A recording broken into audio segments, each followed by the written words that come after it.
રાજકોટથી ભગવાન શ્રીરામની પાદુકા દર્શન માટે મુકાય છે। રાજકોટથી પાદુકા સોમનાથ મંદિરે લઈ જવાશે। 1 કિલો સોનું અને 7 કિલો ચાંદીથી બનાવવામાં આવી પાદુકા। પ્રાણ પ્રતિષ્ઠા મહોત્સવ પહેલા પાદુકા અયોધ્યા પહોંચશે। રાજકોટના નર્સિંગ કોલેજની કેન્ટીનના ભોજનમાંથી ઈયળ નીકળી છે। કોલેજમાં 500 થી 600 વિદ્યાર્થીઓ અભ્યાસ કરે છે। વિદ્યાર્થીઓના સ્વાસ્થ્યની સાથે કોલેજના ચેડા।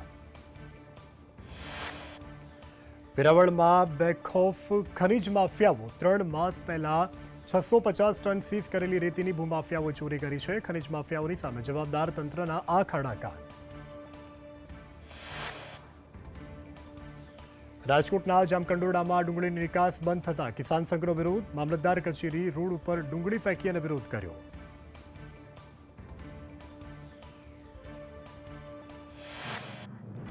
ડુંગળીની નિકાસ બંધ થતા ધોરાજી પંથકના ખેડૂતોમાં આક્રોશ। સરકારના નિકાસબંધીના નિર્ણયના વિરોધમાં પ્રાંત કચેરીને આવેદનપત્ર પાઠવવામાં આવ્યું છે। ખેડૂતોએ રામધૂન બોલાવી અને વિરોધ નોંધાવ્યો।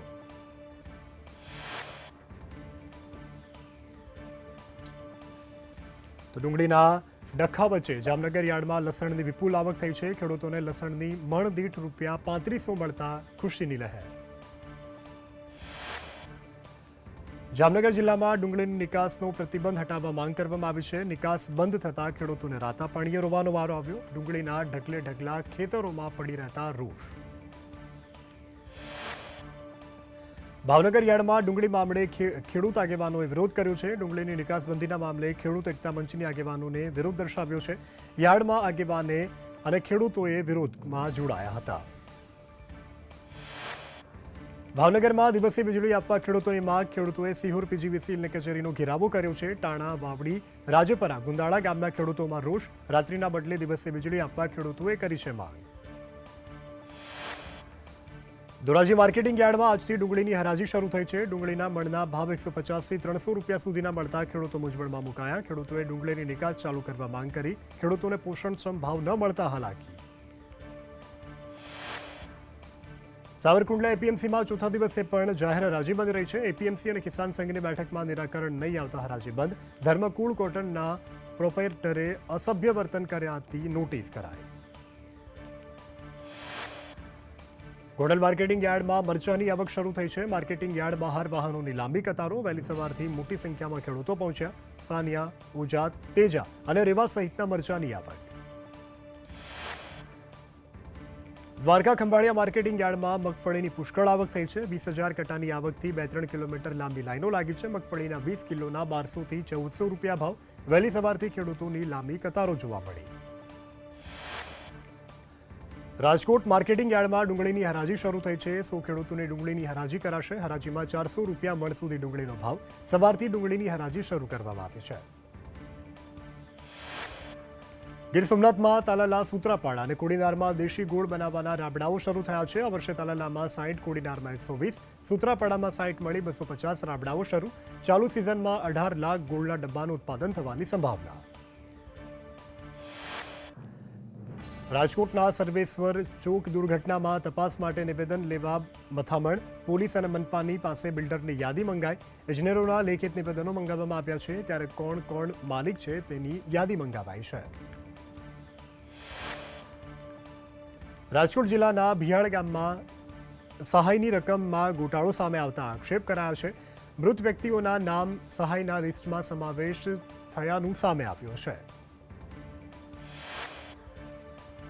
ધંધા રોજગારીના સ્થળે ગંદકી ફેલાવનાર વેપારીઓની સામે જામનગર મહાનગરપાલિકાએ લાલાક કરી। ધંધાના સ્થળે સ્વચ્છતા જાળવવા સૂચનાઓ આપવામાં આવી છે। 1559 વેપારીઓને ત્યાં 1,88,550નો દંડ ફટકારવામાં આવ્યો।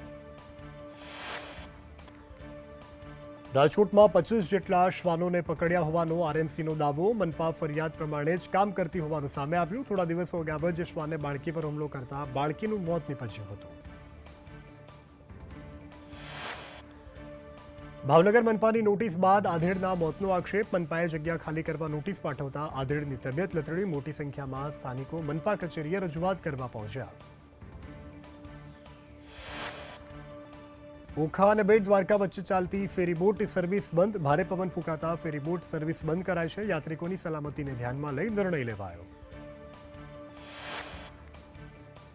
અમરેલી જિલ્લા પોલીસ વડાએ પ્રેસ કોન્ફરન્સ યોજી પોલીસની કામગીરી બાબતે રાજકીય મહાનુભાવોની ઉપસ્થિતિમાં એક પુસ્તકનું વિમોચન કરાયું.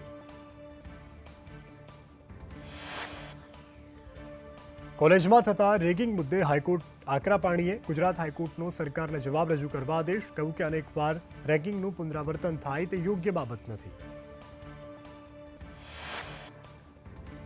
અનેક કોલેજોમાં રેગિંગ થાય ત્યારે કમિટી શું પગલાં લે છે? કમિટીની રચનાના તપાસ મુદ્દે હાઈકોર્ટે અસંતોષ વ્યક્ત કર્યો. JNLUમાં વિદ્યાર્થિનીની સાથે દુષ્કર્મ મામલે ગુજરાત હાઈકોર્ટે સરકારને ઉધડો લીધો. હાઈકોર્ટે કહ્યું કે અત્યાર સુધીમાં શું કાર્યવાહી કરી તેનો જવાબ આપો. સરકારે જવાબ રજૂ કરતા કહ્યું છે કે તપાસ માટે કમિટીની રચના. વિવાદ મુદ્દે ગુજરાત હાઈકોર્ટની સુઓ મોટો.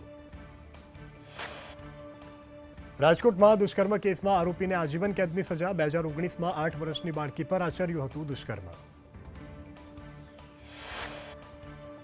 રાજકોટમાં ઉત્તરાયણ પહેલા ક્રાઇમ બ્રાન્ચે ચાઇનીઝ દોરી ઝડપી પાડી છે. ક્રાઇમ બ્રાન્ચે 146 નંગ ચાઇનીઝ દોરી પકડી પાડી છે. ક્રાઇમ બ્રાન્ચે મોબાઈલ, કાર સહિત 3,63,000નો મુદ્દામાલ સહિત 2 લોકોને ઝડપી પાડ્યા. સુરેન્દ્રનગરમાં મહંતની હત્યાનો ભેદ ઉકેલાયો છે. 2 આરોપીઓએ ચાંદીની વસ્તુ અને મોબાઈલ લૂંટવા મહંતની હત્યા નિપજાવી હતી. LCBએ 2 આરોપીઓને દબોચી લીધા. 2 આરોપી ફરાર. જસદણના આડકોટમાં ભેંસો ચોરી કરતી ટીમો પોલીસે ઝડપી પાડ્યા. તમામોને ચોરી કરેલ 2 ભેંસો પણ પોલીસે છોડાવી.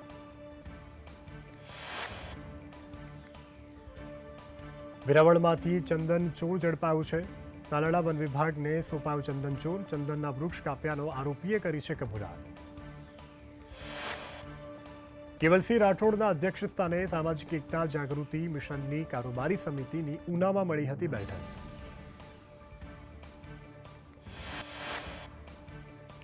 આગામી 5 દિવસ વાતાવરણ સૂકું રહેવાની હવામાન વિભાગની આગાહી. 22 ડિસેમ્બર બાદ તાપમાન 2 થી 3 ડિગ્રી વધશે.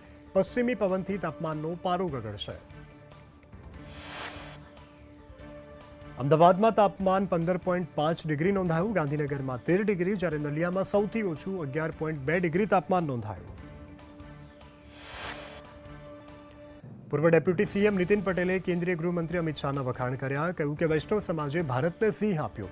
આ સિંહ નરેન્દ્રભાઈ મોદીનો જમણો હાથ. કડીમાં વૈષ્ણવ સમાજના જીવનસાથી પસંદગી મેળામાં નિવેદન. નીતિન પટેલે વધુમાં કહ્યું છે કે અમિતભાઈ શાહ અમારા પટેલ સમાજના વેવાય. દરેક સમાજમાં છોકરાઓની સામે છોકરીઓની સંખ્યા ઓછી. આ એક ચિંતાનો મોટો વિષય છે. હિન્દુ એકતાના પૂર્વ ડેપ્યુટી CM નીતિન પટેલે નિવેદન કરતા કહ્યું છે કે હિન્દુઓમાં એકતા ઓછી છે અને જ્ઞાતિવાદ વધારે છે. આપણે હિન્દુઓએ એક થવાની જરૂરિયાત છે.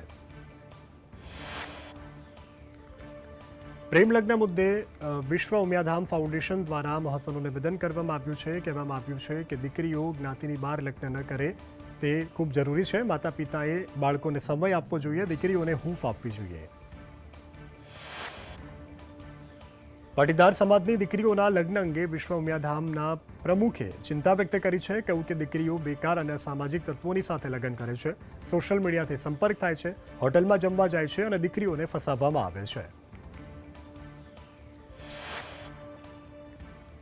RP પટેલની સલાહ કે ઘરમાં ઘર સભાનું આયોજન કરો. દીકરીઓને હૂંફ આપો. ઘરમાં જ દીકરીઓની માટે સારું વાતાવરણ ઊભું કરવું જોઈએ. સિનેમામાં પણ અન્ય સમાજમાં લગ્નની ઘટનાઓ દર્શાવાય છે. આવી ઘટનાઓ દીકરીઓને વધારે ભ્રામક કરે છે. મોરબીમાં નકલી ટોલ નાકું ઝડપાવવાનો કેસ. વિશ્વ ઉમિયાધામના પ્રમુખ RP પટેલનું નિવેદન. રાષ્ટ્રને નુકસાન કરવાની પ્રવૃત્તિઓ અયોગ્ય છે. સમાજના આગેવાનોએ આ વાતનું ધ્યાન રાખવું જોઈએ. વિશ્વ ઉમિયાધામના પ્રમુખે કહ્યું છે કે સમાજને દિશા મળે તે પ્રમાણેનું કાર્ય કરવું જોઈએ. સિદ્ધેશ્વર ઉમિયાધામ પ્રમુખના પુત્રની સામે ફરિયાદ નોંધાય તે અનુસંધાને કર્યું છે નિવેદન. મોટા દાનની જાહેરાત કરતા દાનવીરોને વિશ્વ ઉમિયાધામના પ્રમુખની માર્મિક ટકોર. કહ્યું કે રાજકીય મહત્વાકાંક્ષાને કારણે લોકો દાનની જાહેરાત કરે છે. કેટલાક કિસ્સાઓ એવા બને છે કે જેમાં લોકો સમયસર દાન નથી આપતા. RP પટેલે દાતાઓ અંગે વાત કરતા કહ્યું છે કે 90% દાતાઓ સમયસર દાન આપી જાય છે, પરંતુ 10% લોકો જ્યાં સુધી તેમના કાર્યો પૂર્ણ ન થાય ત્યાં સુધી દાન નથી આપતા. આ પ્રકારના લોકોએ સમયસર દાન આપી દેવું જોઈએ. આપના એમએલએ ચૈતર વસાવાના રિમાન્ડ નામંજૂર. વનકર્મીઓ પર હુમલાના કેસમાં નોંધાયો હતો ગુનો. રિમાન્ડ નામંજૂર થતા ચૈતર વસાવાને રહેવું પડશે જેલમાં.